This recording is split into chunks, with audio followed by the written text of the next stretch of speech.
উমর ফারুক সালাত শুরু করলেন, ফজরের সালাত, আল্লাহু আকবার। In the meantime Abu Lulu এই খঞ্জর নিয়ে উমর ফারুকের বুকের মধ্যে 3টা স্টেবিং করলেন। একটা মারলেন নাভির নিচে, মারার সাথে সাথে পাকস্থলী কেটে গেল। আরেকটা মারলেন পাজরে, পাজর ছিঁড়ে গেল। 3টা মারার পরে উমর ফারুক বললেন, কাতালানি আল কাল, এক কুকুর আমাকে মেরে ফেলেছে। পেছন থেকে এক সাহাবীকে টান মেরে সামনের দিকে নিয়ে গেলেন, তুমি নামাজের ইমামতি করাও। আর ওমরে ফারুককে বাকিরা ধরাধরি করে পেছনে নিতে আরম্ভ করলেন। আর এই আত্মাই আক্রমণ যে করেছে, সে কাতারের মাঝখান দিয়ে যেতে আরম্ভ করলো আর 2 দিকে ছুরি মারতে আরম্ভ করলো। 13 জন সাহাবীর গায়ে ছুরি মেরেছে, 7 জন সাহাবা স্পট ডেথ, জায়গায় মৃত্যু।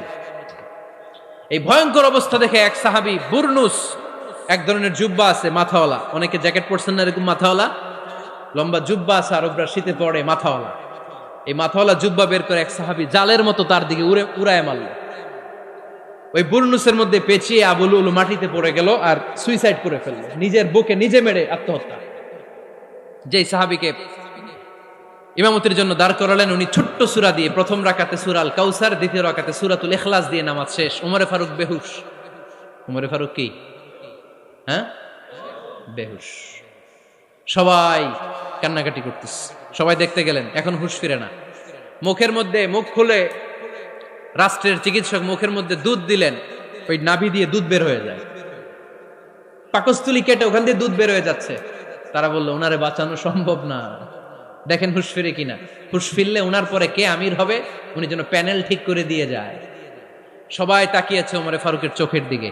আল্লাহর মেহেরবানিতে ঘন্টা খানিক পরে উনি চোখ খুললেন। চোখ খোলার পরেই বলেন নাই, ও মা আমি মরে যাই। চোখ খোলার পরে উনি বলেন নাই, কে মারলো আমারে। চোখ খোলার পরে উনি বলেন নাই, আমার পরে নেতা কে হবে।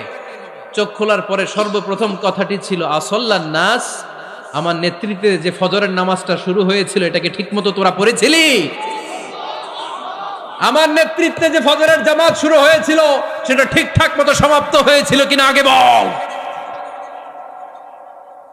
আসল্লান নাস, নামাজটা হয়েছে কিনা বল। সুবহানাল্লাহ বলতে পারলেন না? This is Umar, hour super hero. নেতা অনেকগুলো লাগে না, এরকম নেতা একটাই যথেষ্ট যে গোটা বিশ্বকে কাঁপায় দিতে পারে। চিল্লায় বলো ঠিক কিনা?